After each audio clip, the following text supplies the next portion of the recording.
Thank you so much, Dr. Ling.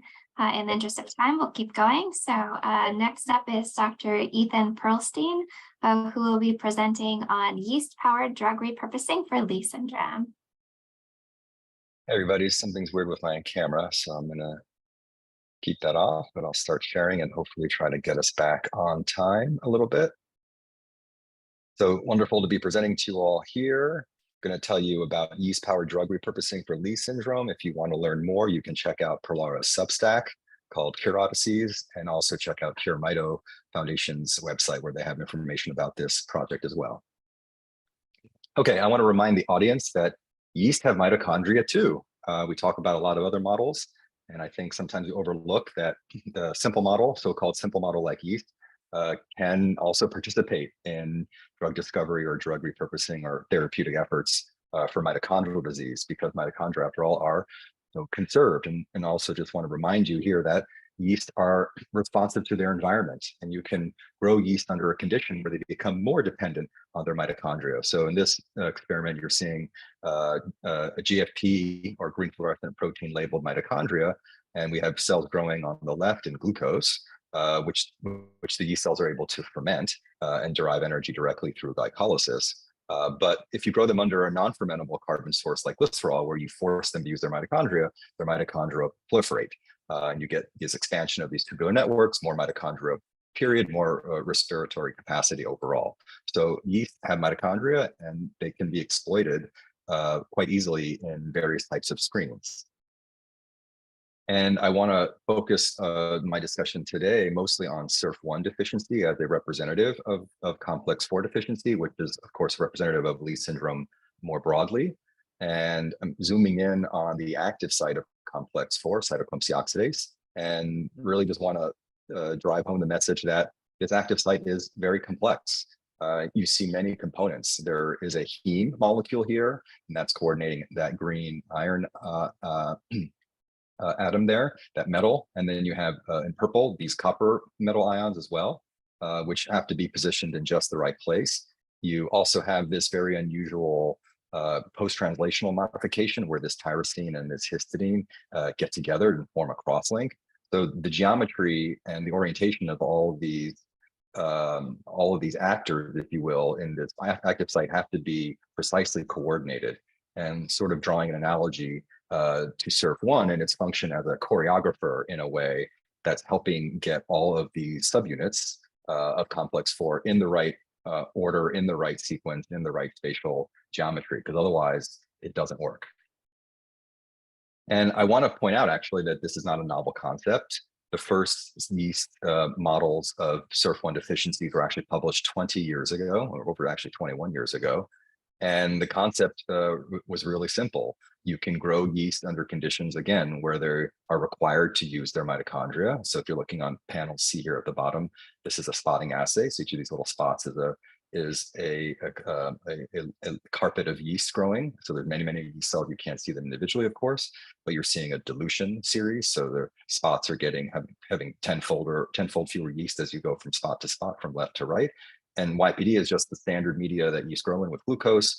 YEPG is the glycerol media that forces them to use mitochondria, and you can see a SHY1 deletion. SHY1 is the yeast version of SIRF1. This mutant is unable to grow at all under conditions where you force the yeast to use their mitochondria. But if the yeast are not using their mitochondria, SIRF1 or SHY1 is dispensable. And they were able to demonstrate this on solid plates, on literally petri dishes. They could then translate that solid media assay to liquid media and show the same exact phenomenon, that the SIRF1 mutants don't grow. So we essentially just picked up where this group left off 21 years ago. And this is sort of the modern day version of this workflow. It's 3 simple steps, as I said.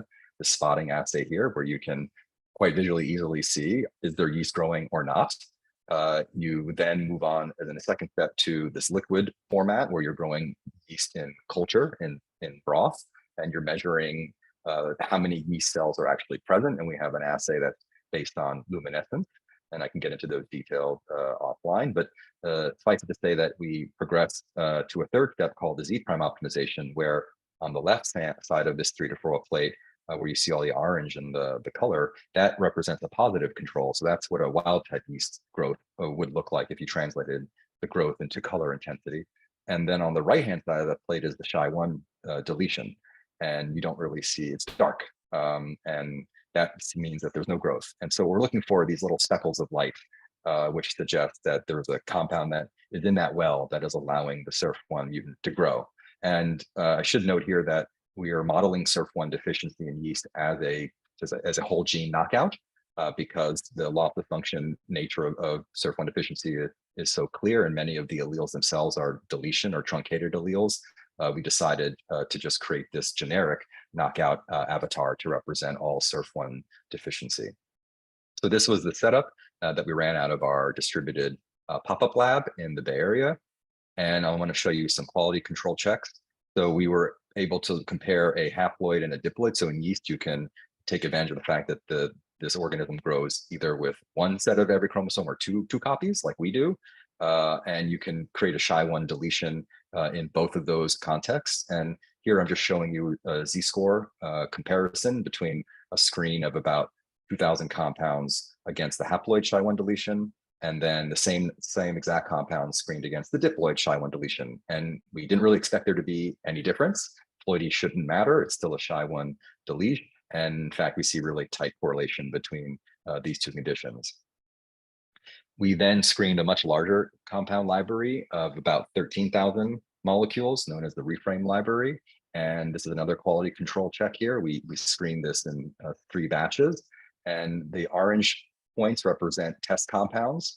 The light blue point represent the SIRF1 mutant with DMSO, that's like the placebo, that's no treatment at all.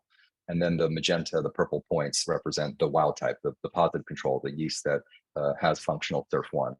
And you can see in each of the 3 batches, we're getting a similar type of distribution of hits. We're mostly seeing rescuers, orange points above the cloud floating up toward the purple points. That represents rescue. And then you do see a few points that are dropping down below the cloud of orange points, and those are sensitizers. We'll talk about those briefly at the end.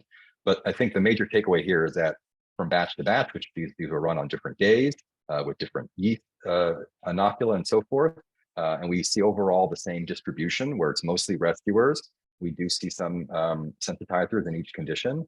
In batch 3, you see a collection of compounds that have extraordinarily high values, and those turn out to be false positives, but they did tell us that our assay was actually working. And I think the only other point to draw here is that we actually do see examples of molecules that can rescue SIRF1 deficient yeast to growth levels comparable of wild type. So that means we can achieve full rescue of the SIRF1 deficiency defect in a yeast cell, at least. And then, of course, we can see molecules that have more moderate rescue capability and some weak hits as well. When you compile all the data together, so the first screen was a pharmacon, so-called pharmacon library, about 2,200 compounds. The second screen, 13,000 compounds. If you plot the Z-score distributions here, you can see roughly the same shape. So a few sort of basically a handful of a couple of winners that really rescue to high levels. And then you see a trail of kind of moderate to weaker hits, and then very small number of sensitizers actually. And we've done a number of other screens at this point. And this is an unusual profile, I think, in that SIRF1 seems to have a preponderance of rescuers relative to sensitizers. In other screens we've run, we've seen more balance between that ratio. But SIRF1, there seems to be multiple mechanisms available to achieve rescue or bypass of SIRF1 deficiency, including rescue mechanisms that appear to allow for complete rescue of SIRF1 deficiency in a yeast cell. Okay, so I wanted to highlight just one of these stellar hits from the original primary screen. This was the plate that contained that hit, and you can see now a dose response on the right-hand side of that compound, which was then retested at about 12 different doses to generate this EC50, so we can demonstrate that this is a reasonably potent molecule in a yeast cell. So we're quite excited about this molecule. There were a handful of others that also achieved rescue at or above the wild type levels. There were at least 3 molecules that did this. They're structurally different. We think they're doing different things, and hopefully these mechanisms are going to be additive. I mentioned that there were also sensitizers. Those are obviously not therapeutically actionable, those are sort of like anti-drugs. Maybe these are things that you want to avoid potentially, but they, from the point of view of a screen, they can also tell you that the biology makes sense and that the biology consistent with what we know about SIRF1. And we heard earlier that SIRF1 is involved in that heme insertion. That's like the choreographer, making sure that all the dancers are in the right orientation. And it looks like molecules that look like heme stress SIRF1 deficient cells. And we think that that makes sense from the point of view of heme. If heme is what SIRF1 is really operating on in terms of it's inserting that in just the right place at just the right time, then heme-like molecules might end up interrupting this process that's already under stress. So we think overall, the screen really makes sense in terms of what kinds of sensitizers we're getting, what kind of rescuers we're getting. We're also able to start doing comparisons. As I said, we've looked at now over a dozen different yeast models of inborn errors of metabolism, mostly mitochondrial diseases, but also glycosylation disorders, purine metabolism disorders, and so forth.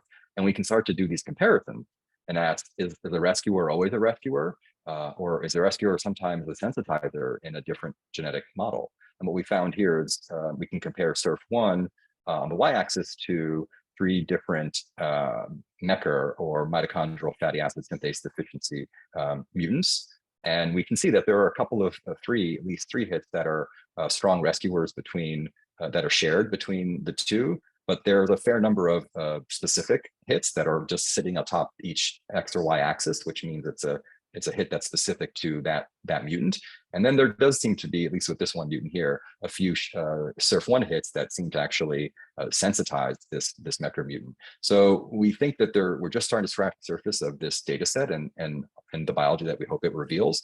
But practically speaking, I was hoping we could have reported back hit validation of our yeast rescue compounds in patient fibroblasts. I would have hoped I had that data by now, but those experiments are actually underway as we speak. We're using the C-Force assay to test a dozen of our top hits from the multiple screening campaigns we ran for SIRF1 deficient yeast, and we hope to have that data in the coming weeks. We're also collaborating with the Prigioni lab, and they performed a high throughput screen and independently arrived at a similar, if not the same, compound class as to what we discovered in yeast. So we see some nice convergence between their lab and our efforts. Again, I think validating yeast as a model. And of course, we're excited to do what we call one-to-end repurposing. So getting these compounds out of the lab into the clinic, which is the whole point of this whole exercise. It's not just an academic exercise.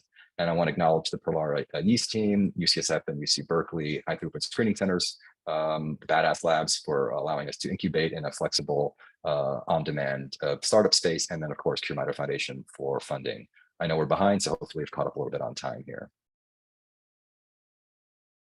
Thank you so much, Dr. Perlstein. I appreciate that.